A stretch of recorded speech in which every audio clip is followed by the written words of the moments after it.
ओम शांति। 11 अप्रैल 2025। बाबा के महावाक्य। मीठे बच्चे, अब यह नाटक पूरा होता है। तुम्हें वापस घर जाना है, इसलिए इस दुनिया से ममत्व मिटा दो। घर को और नए राज्य को याद करो। प्रश्न: दान का महत्व कब है? उसका रिटर्न किन बच्चों को प्राप्त होता है?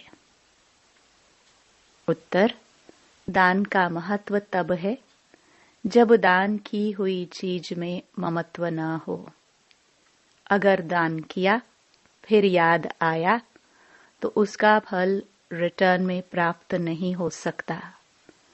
दान होता ही है दूसरे जन्म के लिए, इसलिए इस जन्म में तुम्हारे पास जो कुछ है उससे ममत्व मिटा दो।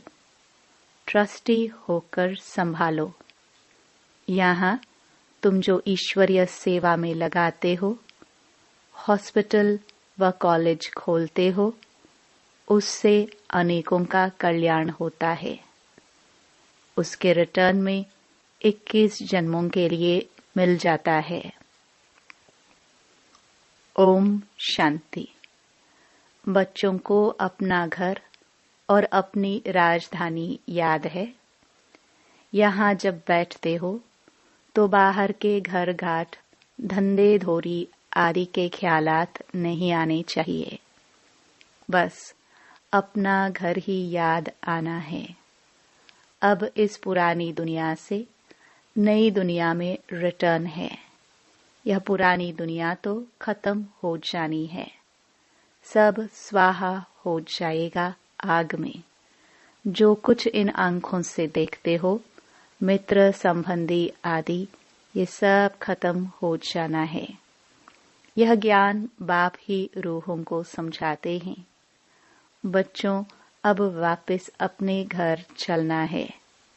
नाटक पूरा होता है। यह है ही 5000 वर्ष का चक्र। दुनिया तो है ही, परंतु उनको चक्कर लगाने में 5000 वर्ष लगते हैं। जो भी आत्माएं हैं सब वापस चली जाएंगी। यह पुरानी दुनिया ही खत्म हो जाएगी। बाबा बहुत अच्छी तरह हर एक बात समझाते हैं।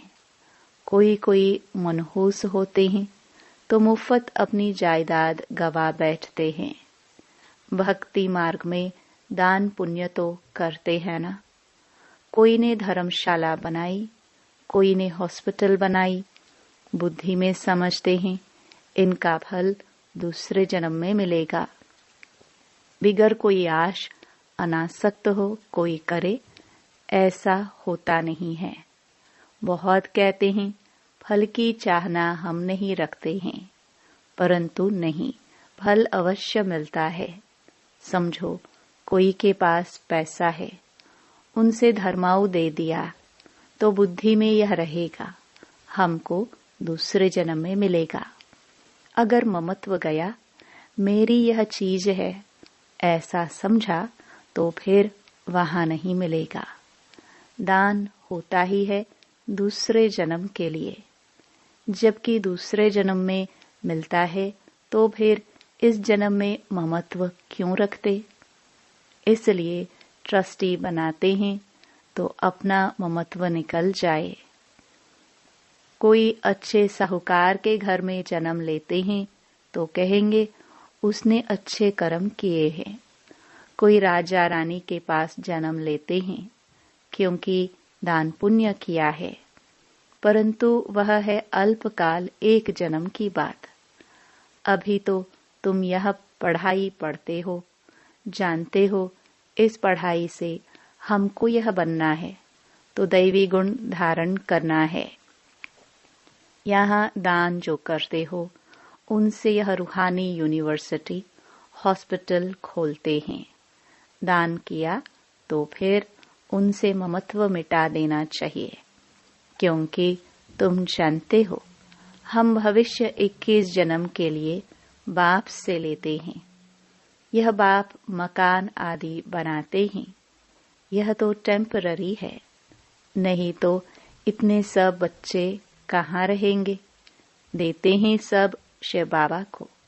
धनी वह है, वह इनके द्वारा यह कराते हैं। शिव बाबा तो राज्य नहीं करता, खुद है ही दाता। उनका ममत्व किसमें होगा। अभी बाप श्रीमत देते हैं कि मौत सामने खड़ा है। आगे तुम किसको देते थे तो मौत की बात नहीं थी। अब बाबा आया है तो पुरानी दुनिया ही खत्म होनी है। बाप कहते हैं मैं आया ही हूँ इस पतित दुनिया को खत्म करने। इस रुद्र यज्ञ से सारी पुरानी दुनिया स्वाहा होनी है। जो कुछ अपना भविष्य बनाएंगे तो नई दुनिया में मिलेगा, नहीं तो यहाँ ही सब कुछ खत्म हो जाएगा। कोई न कोई खा जाएगा। आजकल मनुष्य उधार पर भी देते हैं। विनाश होगा तो सब खत्म हो जाएंगे। कोई किसको कुछ देगा नहीं, सब रह जाएगा। आज अच्छा है, कल देवाला निकाल देते। कोई को भी कुछ पैसा मिलने का नहीं है। कोई को दिया वह मर गया, फिर कौन बैठ रिटर्न करते हैं। तो क्या करना चाहिए। भारत के 21 जन्मों के कल्याण लिए, फिर अपना 21 जन्मों के कल्याण के लिए उसमें लगा देना चाहिए। तुम अपने लिए ही करते हो। जानते हो श्रीमत पर हम ऊंच पद पाते हैं, जिससे 21 जन्म सुख शांति मिलेगी। इनको कहा जाता है अविनाशी बाबा की रूहानी हॉस्पिटल और यूनिवर्सिटी, जिससे हेल्थ, वेल्थ और हैप्पीनेस मिलती है। कोई को हेल्थ है, वेल्थ नहीं तो हैप्पीनेस रह नहीं सकती। दोनों हैं तो हैप्पी भी रहते हैं। बाप तुमको 21 जन्मों के लिए दोनों देते हैं। वो 21 जन्मों के लिए जमा करना है। बच्चों का काम है युक्ति रचना। बाप के आने से गरीब बच्चों की तकदीर खुल जाती है। बाप है ही गरीब निवास। साहूकारों की तकदीर में ही यह बातें नहीं है। इस समय भारत सबसे गरीब है। जो साहूकार था वही गरीब बना है। इस समय सब पापात्माएं हैं। जहाँ पुण्य आत्मा है वहाँ पाप आत्मा एक भी नहीं। वह है सतयुग सतो प्रधान, यह है कलयुग तमो प्रधान। तुम अभी पुरुषार्थ कर रहे हो सतो प्रधान बनने का। बाप तुम बच्चों को स्मृति दिलाते हैं तो तुम समझते हो बरोबर हम ही स्वर्गवासी थे। फिर हमने 84 जन्म लिए हैं।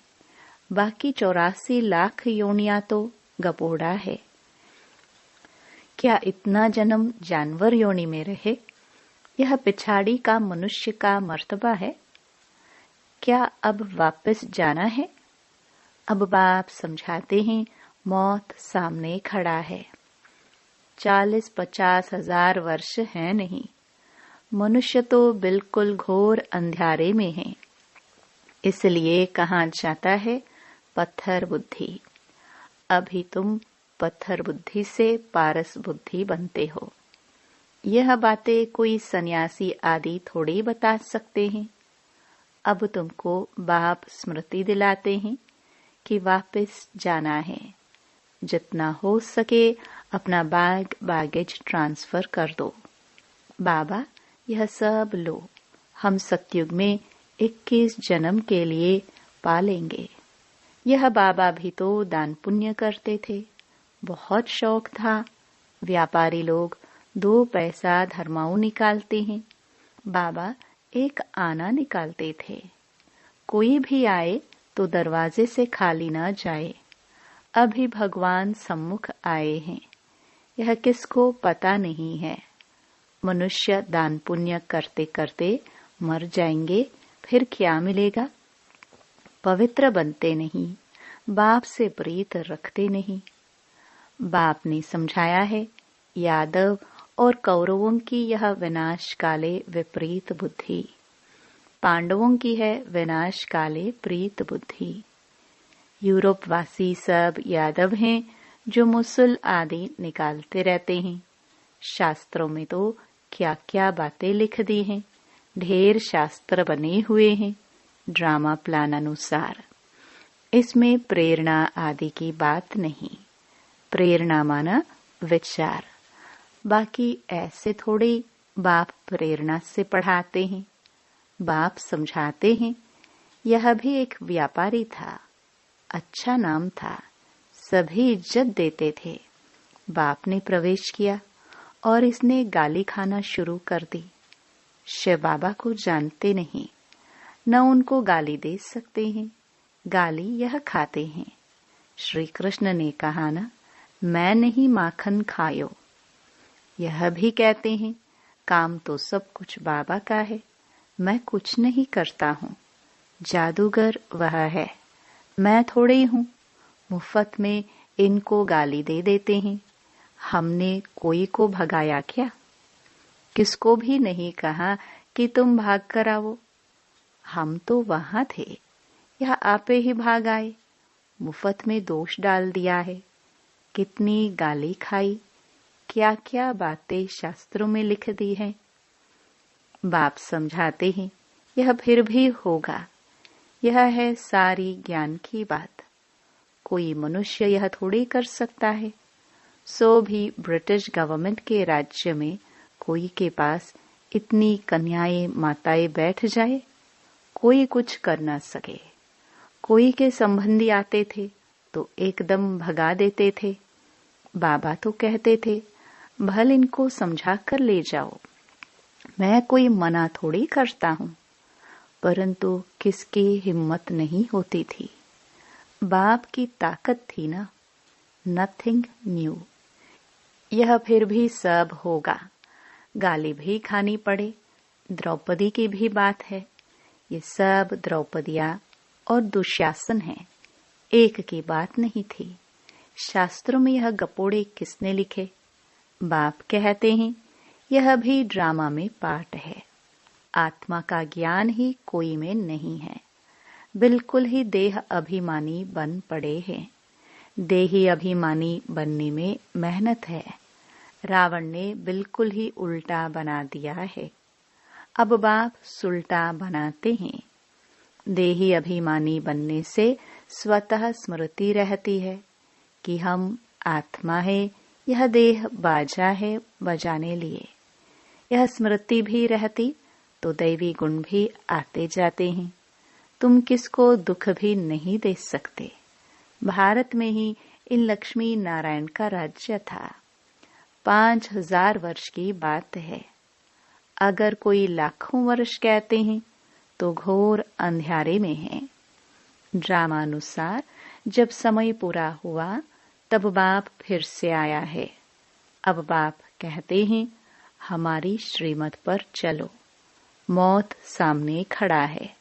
फिर अंदर की जो कुछ आश है वह रह जाएगी। मरना तो है जरूर। यह वही महाभारत लड़ाई है। जितना अपना कल्याण कर सको उतना अच्छा है, नहीं तो तुम हाथ खाली जाएंगे। सारी दुनिया हाथ खाली जानी है। सिर्फ तुम बच्चे भरतू हाथ अर्थात धनवान हो जाते हो। इसमें समझने की बड़ी विशाल बुद्धि चाहिए। कितने धर्म के मनुष्य हैं, हर एक की अपनी एक्ट चलती है। एक की एक्ट न मिले दूसरे से। सबके फीचर्स अपने अपने हैं। कितने सारे फीचर्स है, ये सब ड्रामा में नूंद है। वंडरफुल बातें है ना। अब बाप कहते हैं, अपने को आत्मा समझो। हम आत्मा 84 का चक्कर लगाती हैं। हम आत्मा इस ड्रामा में एक्टर हैं। इनसे हम निकल नहीं सकते, मोक्ष पा नहीं सकते। फिर ट्राई करना भी फालतू है। बाप कहते हैं, ड्रामा से कोई निकल जाए, दूसरा कोई ऐड हो जाए, यह हो नहीं सकता। इतना सारा ज्ञान सबकी बुद्धि में रह नहीं सकता। सारा दिन ऐसे ज्ञान में रमण करना है, एक घड़ी आधी घड़ी। यह याद करो, फिर उनको बढ़ाते जाओ। 8 घंटा भल स्थूल सर्विस करो, आराम भी करो। इस रूहानी गवर्नमेंट की सर्विस में भी टाइम दो। तुम अपनी ही सर्विस करते हो। यह है मुख्य बात। याद की यात्रा में रहो। बाकी ज्ञान से ऊंच पद पाना है। याद का अपना पूरा चार्ट रखो। ज्ञान तो सहज है, जैसे बाप की बुद्धि में है कि मैं मनुष्य सृष्टि का बीज रूप हूँ। इनके आदि मध्य अंत को जानता हूँ। हम भी बाबा के बच्चे हैं। बाबा ने यह समझाया है कैसे यह चक्कर फिरता है। उस कमाई के लिए भी तुम 8-10 घंटा देते हो ना। अच्छा ग्राहक मिल जाता है तो रात को भी उबासी नहीं आती है। उबासी दी तो समझा जाता है कि यह थका हुआ है। बुद्धि कहाँ बाहर भटकती होगी। सेंटर्स पर भी बड़ा खबरदार रहना है। जो बच्चे दूसरों का चिंतन नहीं करते हैं, अपनी पढ़ाई में ही मस्त रहते हैं, उनकी उन्नति सदा होती रहती है। तुम्हें दूसरों का चिंतन कर अपना पद भ्रष्ट नहीं करना है। Hear no evil, see no evil. कोई अच्छा नहीं बोलता है तो एक कान से सुन, दूसरे से निकाल दो। हमेशा अपने को देखना चाहिए, न कि दूसरों को। अपनी पढ़ाई नहीं छोड़नी चाहिए। बहुत ऐसे रूठ पड़ते हैं, आना बंद कर देते हैं, फिर आ जाते हैं। नहीं आएंगे तो जाएंगे कहाँ? स्कूल तो एक ही है। अपने पैर पर कुल्हड़ा नहीं लगाना है। तुम अपनी पढ़ाई में मस्त रहो, बहुत खुशी में रहो। भगवान पढ़ाते हैं, बाकी क्या चाहिए? भगवान हमारा बाप, टीचर, गुरु है। उनसे ही बुद्धि का योग लगाया जाता है। वह है सारी दुनिया का नंबर 1 माशुक, जो तुमको नंबर 1 विश्व का मालिक बनाते हैं। बाप कहते हैं तुम्हारी आत्मा बहुत पतित है, उड़ नहीं सकती, पंख कटे हुए हैं। रावण ने सभी आत्माओं के पंख काट दिए हैं। शिव बाबा कहते हैं मेरे बिगर कोई पावन बना नहीं सकता। सब एक्टर्स यहाँ हैं, वृद्धि को पाते रहते हैं, वापस कोई जाते नहीं। अच्छा, मीठे मीठे सिखिलदे बच्चों प्रति माता पिता बाप दादा का याद प्यार और गुड मॉर्निंग। रूहानी बाप के रूहानी बच्चों को नमस्ते। धारणा के लिए मुख्य सार। पहला, स्व के चिंतन और पढ़ाई में मस्त रहना है। दूसरों को नहीं देखना है। अगर कोई अच्छा नहीं बोलता है तो एक कान से सुन, दूसरे से निकाल देना है। रूठ करके पढ़ाई नहीं छोड़नी है। दूसरा, जीते जी सब कुछ दान करके अपना ममत्व मिटा देना है। पूरा विल कर ट्रस्टी बन हल्का रहना है। देही अभिमानी बन सर्व दैवी गुण धारण करने हैं। वरदान, भिन्नता को मिटाकर एकता लाने वाले सच्चे सेवाधारी भव। ब्राह्मण परिवार की विशेषता है अनेक होते भी एक। आपकी एकता द्वारा ही सारे विश्व में एक धर्म, एक राज्य की स्थापना होती है। इसलिए विशेष अटेंशन देकर भिन्नता को मिटाओ और एकता को लाओ, तब कहेंगे सच्चे सेवाधारी। सेवाधारी स्वयं प्रति नहीं लेकिन सेवा प्रति होते हैं। स्व का सब कुछ सेवा प्रति स्वाहा करते हैं। जैसे साकार बाप ने सेवा में हड्डियां भी स्वाहा की, ऐसे आपकी हर कर्मेंद्रिय द्वारा सेवा होती रहे। स्लोगन: परमात्म प्यार में खो जाओ तो दुखों की दुनिया भूल जाएगी। अव्यक्त इशारे: कंबाइंड रूप की स्मृति से सदा विजयी बनो। सदा स्मृति रखो कि कंबाइंड थे, कंबाइंड है और कंबाइंड रहेंगे। कोई की ताकत नहीं जो अनेक बार के कंबाइंड स्वरूप को अलग कर सके। प्यार की निशानी है कंबाइंड रहना। यह आत्मा और परमात्मा का साथ है। परमात्मा तो कहाँ भी साथ निभाता है और हर एक से कंबाइंड रूप से प्रीत की रीति निभाने वाला है। ओम शांति।